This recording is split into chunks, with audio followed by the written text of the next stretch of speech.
بسم اللہ الرحمن الرحیم۔ السلام علیکم، میرا نام موید جعفری ہے۔ آپ کو اپنے چینل میں خوش آمدید کہتے ہیں۔ چینل کو سبسکرائب کریں اور ویڈیو کو لائک کریں اگر آپ کو پسند آتی ہے، اور اپنے دوستوں سے شیئر کریں۔ آج آپ کے ساتھ ایک انتہائی اہم بات، ایک اہم کہانی یا خبر کہہ لیں اس کو، کیونکہ ابھی میں اس کو خبر کہنے سے تھوڑا سا جھجک رہا ہوں، مگر یہ ہے کہ کچھ اس طرح کے معاملات مجھ سے شیئر کیے میرے کچھ سورسز نے آج سے 3-4 دن پہلے، کہ جب انہوں نے مجھے وہ کہانی پاکستان مسلم لیگ نون کی آنے والی حکمت عملی کے بارے میں سنائی تو پہلے تو مجھے یقین نہیں آیا۔ مجھے لگا کہ یہ سب کچھ جو ہے ایک باورے کی خواہش تو ہو سکتی ہے، مگر اس کو پریکٹیکلی امپلیمنٹ کرنا یا اس کے بارے میں سوچنا کہ یہ کام کرے گا، یہ کسی ذی شعور آدمی کا جو ہے وہ سوچ نہیں ہو سکتی۔ مگر اب جس طرح کے معاملات کھڑے ہیں اور جو چیزیں مجھے پچھلے 2-3 دن میں اور خاص طور پہ آج کے دن میں دیکھنے کو مل رہی ہیں، تو میرا یہ فرض بنتا ہے کہ آپ کے ساتھ یہ سٹوری میں شیئر کر دوں۔ تو بنیادی طور کے اوپر ویسے تو پاکستان کے اندر بہت زیادہ خبریں ہیں، ان کو اسی سٹوری کے ساتھ لنک کرتے کرتے میں آپ کو بتاؤں گا۔ نیشنل اسمبلی کے اندر قرارداد جو ہے وہ پاس ہو گئی ہے۔ اسٹینڈنگ کمیٹی، قائمہ کمیٹی کے اندر جو ریزرو سیٹس مخصوص نشستوں کے حوالے سے عدالت کا فیصلہ پی ٹی آئی کے حق میں آیا ہے، اس کو ختم کرنے کے لیے، کالعدم قرار دینے کے لیے آئین بنانے والی پارلیمنٹ نے آئین کے اوپر ہی شب خون مارنے کی کوشش کی ہے۔ اب دیکھتے ہیں یہ ہوتی ہے کہ نہیں، اس پہ بات کریں گے، اور اس کو جو میں کہانی آپ کو سنانے لگا ہوں اس کے ساتھ کیسے اس کا تعلق بنتا ہے۔ خان صاحب نے ایک بہت لمبی ٹویٹ کی ہے اور ایک دفعہ پھر اسٹیبلشمنٹ کے ساتھ مذاکرات کے حوالے سے مزید ڈیٹیل دی ہے کہ وہ کن بنیادوں پہ کیا شرطیں انہوں نے رکھی ہیں، وہ آپ کے ساتھ شیئر کریں گے۔ اس کے علاوہ شہباز شریف جو ہے، ان کا جو ہے دورہ ایران کا، جو انہوں نے وہاں کے صدر کی اوتھ ٹیکنگ حلف برداری کی تقریب میں جانا تھا، وہ بیماری کی وجہ سے کینسل کر دیا گیا ہے۔ اب اسحاق ڈار وہاں جائیں گے۔ ان ساری چیزوں کا مل ملا کے وہ کہانی جو آپ کو سنانی ہے حکمت عملی پاکستان مسلم لیگ نون کی، اس کے ساتھ جوڑتے ہیں اور آپ کو بتاتے ہیں کہ بنیادی طور پر جو مجھ تک پہنچی ہے پاکستان مسلم لیگ نون کرنے کیا جا رہی ہے۔ اب ہوا کچھ یوں ہے کہ جو مسلم لیگ نون کے تھنک ٹینکس، یا تھنک ٹینکس تو کہنا غلط ہوگا، ان کے جو سیانے ہیں، انہوں نے بیٹھ کر یہ سوچا ہے کہ پاکستان کے اندر جو اس وقت ایک ڈومیننٹ سینٹیمنٹ ہے، جو لوگوں کی سوچ ہے، وہ انتہائی اینٹائی اسٹیبلشمنٹ ہے۔ اسٹیبلشمنٹ کے خلاف جو لوگوں کا تاثر ہے اور جو ان کی فیلنگز ہیں وہ بہت ہائی پہ ہیں، اور اس وقت اگر ہم لوگ ایسا کچھ کریں گے جہاں پر ہم انڈورس کریں گے تو شاید ہم لوگوں کی جو ابھی پہلے سے ہی مٹتی ہوئی پاپولیرٹی ختم ہوتی ہے، اس کا بالکل ہی نام و نشان مٹ جائے گا۔ تو کیا کیا جائے؟ تو سوچا یہ گیا ہے جناب والا کہ پاکستان مسلم لیگ نون نے یہ سوچا ہے کہ محترم شہباز شریف جو ہے، ان کو آہستہ آہستہ ایک ان ہاؤس چینج کے ذریعے پرائم منسٹر کی سیٹ سے ہٹا دیا جائے گا، اور ان کی جگہ لیں گے محترم نواز شریف صاحب۔ اور یہ سب کچھ ہوگا کیسے کہ شہباز شریف صاحب کی طبیعت جو ہے وہ اکثر خراب رہنے لگے گی، اور ان کو ان کے ڈاکٹرز وغیرہ ایڈوائز کریں گے کہ جی آپ سے یہ جو ساری ایکٹیویٹیز ہیں یہ آپ نہ کریں، اور میاں صاحب جو ہے وہ کہیں گے کہ I am as good as the next man, اور اس کے بعد پارلیمنٹ کے اندر ان کو ووٹ دے کر پرائم منسٹر بنا لیا جائے گا۔ اب یہ بات انتہائی عجیب و غریب مجھے لگتی تھی جب مجھ سے شیئر کی گئی، مگر اب جب وقت کے ساتھ ساتھ آج کی تاریخ میں نے یہ معاملہ دیکھا کہ ایران جانے سے پاکستان کے پرائم منسٹر نے انکار کر دیا اور اپنا جو دورہ ہے وہ کینسل کر دیا، حالانکہ اتنا امپورٹنٹ ایشو اور ایونٹ تھا،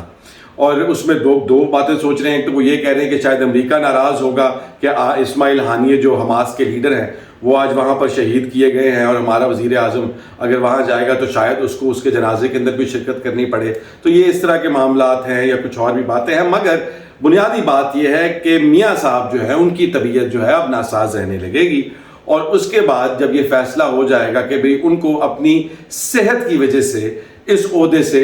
فارغ ہونا ہے، تو اس میں تھوڑا سا ٹائم لگے گا۔ اور اس سارے ٹائم میں ہوگا کیا کہ میاں محمد نواز شریف کی ایک امیج کریٹ کی جائے گی سوشل میڈیا پر بھی اور ویسے بھی، کہ وہ بہت اینٹی اسٹیبلشمنٹ آدمی تھے، انہوں نے اسٹیبلشمنٹ کے ساتھ ہاتھ ملا کر چلنے سے انکار کیا، جس کی وجہ سے ان کے ساتھ بہت زیادتی ہوئی، اور 2024 کے الیکشنز کا رزلٹ اس طرح کا ہوا کہ میاں صاحب پرائم منسٹر نہیں بن سکے۔ اور اب جو ہے پاکستان کے اندر عوام کو یہ بتایا جائے گا کہ میاں صاحب جو ہے وہ ایک اینٹی اسٹیبلشمنٹ پولیٹیشین ہے۔ وہ بتاتے ہوئے میرے چہرے میں مسکراہٹ آ رہی ہے معذرت کے ساتھ، کیونکہ یہ مجھے مذاق کا خیز لگتی ہے کہانی، مگر ہوتی بھی نظر آ رہی ہے۔ آج سوشل میڈیا آپ اٹھا کے دیکھ لیں، اس طرح کے پوسٹرز آپ کو دیکھنے کو ملتے ہیں، اور اس سے ملتے جلتے بھی جہاں پر میاں صاحب کی جو ہے وہ اینٹی اسٹیبلشمنٹ سائٹ جو ہے اس کو اجاگر کیا جا رہا ہے. ابھی فی الحال کسی آفیشیل پیج کے تھرو نہیں ہے, یہ چھوٹے چھوٹے جو فیلرز ہیں وہ چھوڑے جا رہے ہیں, ایک ٹیسٹنگ چل رہی ہے. اور اس کے بعد مگر اس سارے کو کرنے کے لیے ضرورت اس بات کی ہے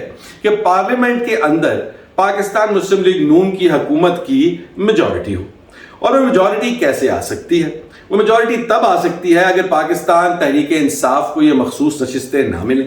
ہماری خبر کے مطابق اسٹیبلشمنٹ نے پاکستان مسلم لیگ نون کی حکومت کو یہ بات صاف صاف کہہ دی ہے کہ یہ مسئلہ اب آپ کا مسئلہ ہے, یہ آپ نے ٹیکل کرنا ہے. تسی آپ بھی تو کچھ کر لو نا, کہ مطلب ہوم ورک بھی تاڑا سی کر کے دئیے والی ایک اپروچ ان لوگوں نے جو ہے وہ اڈاپٹ کی ہے. اب اس ساری اپروچ کے اندر انہوں نے اب یہ فیصلہ کیا ہے کہ ہم بالکل بے شرم, وہ مجھے یاد آتی ہے خواجہ آصف والا ڈائلاگ کہ کوئی شرم ہوتی ہے, کوئی حیا ہوتی ہے, مگر یہاں پر وہ سب کچھ نظر نہیں آ رہا. شیم لیسلی الیکشن رولز خاص طور پہ اس لیے امینڈ کیے جا رہے ہیں کہ جو الیکشن کی روح ہے اس کو قتل کر دیا جائے. وہ رولز جو الیکشنز کو فیئر اور فری کرنے کے لیے بنائے گئے تھے, ان میں اب یہ ترامیم کی جا رہی ہے کہ کس طرح ایک پارٹی کو الیکشن سے اور جمہوریت سے باہر رکھا جا سکے, اور صرف ایک پارٹی کو نہیں, اس پارٹی کو جس نے اس ملک میں سب سے زیادہ ووٹس اور سب سے زیادہ سیٹس لی. وہ بل اب نیشنل اسمبلی کی اسٹینڈنگ کمیٹی میں سے پاس ہو گیا ہے. حامد میر اپنی ٹویٹ میں لکھتے ہیں کہ اگر یہ بات اسمبلی کے فلور تک آئی اور پاس ہو گیا تو کیا ان کے اوپر توہین عدالت لگے گی کہ نہیں لگے گی, یہ بات کہاں تک جائے گی, یہ پش جو ہے کامیاب کس حد تک ہوگی کہ نہیں. لیکن حکومت کا یہ جو ہے وہ ٹھان لیا انہوں نے کہ انہوں نے یہ کام نہیں ہونے دینا, کیونکہ ان کو وہ پلان کیری آؤٹ کرنے کے لیے, بڑے میاں صاحب کو حکومت میں لانے کے لیے, وزیر اعظم بنانے کے لیے یہ ضروری ہے کہ ان کے پاس ایک کمفرٹیبل, آرام دہ اور کشن والی میجورٹی ہو پاکستان کی نیشنل قومی اسمبلی کے اندر. اب اس سارے کے اندر ایک اور بہت بات اہم ہے, وہ جو میں کہہ رہا ہوں کہ اسٹیبلشمنٹ نے ان کو کہا ہے کہ بھائی یہ اگر آپ نے روکنا ہے تو اب یہ آپ کی رسپانسبلٹی ہے, ہم روبسٹلی اس کے اوپر آپ کی کھلا ڈلا حمایت جو ہے یہ مدد ہر جگہ پر نہیں کر سکتے. اس کا آپ کو ایک میں فیلر بتاتا ہوں کہ کہاں سے آپ اس کو سمجھ سکتے ہیں, اور وہ یہ ہے کہ آپ اگر دیکھیں تو پاکستان مسلم لیگ نون جو ہے وہ عمران خان نے ڈیل کر لی, عمران خان نے ڈیل کر لی, عمران خان نے ڈیل کر لی کی رٹ جو ہے وہ چلائے ہوئے ہیں. پھر وہ جو فیک ایک لیٹر پاکستان تحریک انصاف کا ایشو کیا گیا ہے, آج سوشل میڈیا پہ چلایا گیا ہے کہ عمران خان نے اپنے تمام کارکنان کو کہا ہے کہ آرمی کو کچھ نہ کہو اور اپنے منہ بند کر لو, بس چپ کر جاؤ, ہماری بات چیت ہو رہی ہے اور یہ ہو رہا ہے اور وہ ہو رہا ہے. یہ باتیں تب کی جاتی ہیں اگر اسٹیبلشمنٹ کے ساتھ ان کو شک,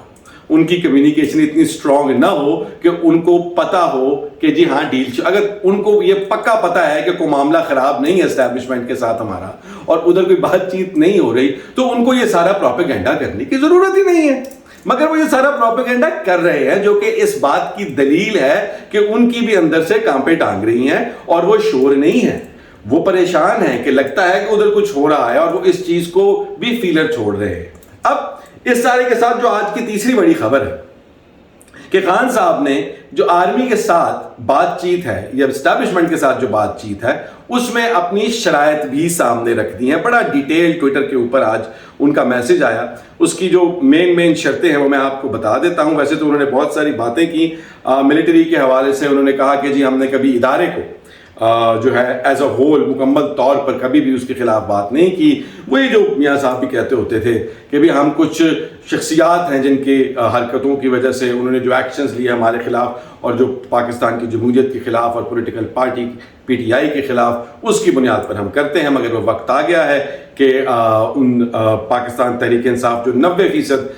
پاکستانیوں کو ریپرزینٹ کرتی ہے اس کے اور پاکستانی ملٹری کے بیچ جو ہے یہ دراڑ پیدا نہ کی جائے. ہم بات چیت کرنا چاہتے ہیں اور اس کے لیے انہوں نے کنڈیشن کہا کہ پہلی شرط ہماری یہ ہے کہ ہمارا چھینا ہوا چوری کیا ہوا مینڈیٹ ہمیں واپس کیا جائے. اس کے بعد اگلی ان کی شرط یہ ہے کہ ہمارے جو لوگوں کو پکڑا ہوا ہے, قیدی کیا ہوا ہے اللیگلی, اس کی ان کو سب کو چھوڑا جائے, ان کے خلاف بوگس کیسوں کا خاتمہ ہو. تیسری یہ ہے کہ کلین اور ٹرانسپیرنٹ الیکشنز کروائے جائیں پاکستان کے اندر, جس کے بغیر پاکستان کی سالمیت کو ہی خطرہ ہے, انہوں نے یہ کہا ہے. اس کے بعد انہوں نے لوگوں کی پریشانیوں کا ذکر کیا, اور آخری پیراگراف جو ہے وہ بڑا انٹرسٹنگ ہے. انہوں نے کہا کہ پاکستان مسلم لیگ نون اور پاکستان پیپلز پارٹی ڈوبتے ہوئے کو بوٹ کا سہارا ہے. انہوں نے بوٹ کا سہارا لے کر یہ ڈوبتی ہوئی پارٹیاں بچ رہی ہیں اور اس بوٹ کے اوپر انہوں نے 9 مئی کا ایک ٹیگ لگایا ہوا ہے. یعنی کہ وہ ان کے کہنے کا مطلب یہ ہے کہ یہ 9 مئی کی کہانی جو ہے اس کے اوپر مس گائیڈ کر کے فوج کو ہمارے خلاف کر کے اس فوج کا سہارا لے کر ابھی تک جو ہے وہ بچی ہوئی ہیں, اقتدار کے ساتھ چمٹی ہوئی ہیں, ورنہ ان لوگوں کی کہانی ختم ہو چکی ہے. اب یہ خان صاحب کا میسج ہے. اب اس میں 2 چیزیں انتہائی اہم ہیں. اب ان سارے کو اگر آپ دیکھیں تو خان صاحب کی اینٹی اسٹیبلشمنٹ سینٹیمنٹ کی وجہ سے جو پاپولیرٹی کا رائز ہے, ان کی اپنی سیاست اور 7 لوگوں کے بیچ اینٹی اسٹیبلشمنٹ سینٹیمنٹ, یہ دونوں چیزیں ملا کے, تو اس کے اوپر کیپٹلائز کرنے کے لیے میاں صاحب کو as an semi anti establishment کہہ لیں, بالکل خلاف نہیں لیکن ناراض, تاکہ لوگوں کی بھی مطلب سپورٹ آ جائے اور وہاں بھی بات بنی رہے. مگر یہ کہانی اگر اس طرح سے ہے تو مجھے تو یہ پار اترتی نظر نہیں آ رہی. لیکن جس کے بھی ذہن کا یہ خیال ہے, جس کی یہ اسٹریٹجی ہے, سلام ہے اس کو. دیکھتے ہیں کہ کتنی کامیاب ہوتی ہے. آپ اپنا خیال رکھیں, پاکستان کے اندر ہونے والے سیاسی معاملات پر نظر رکھیں, آپ کے اپنے جمہوری حقوق, آپ کے اپنے انسانی حقوق جو ہیں ان کی حفاظت کرتے رہیں. Take care. اللہ حافظ.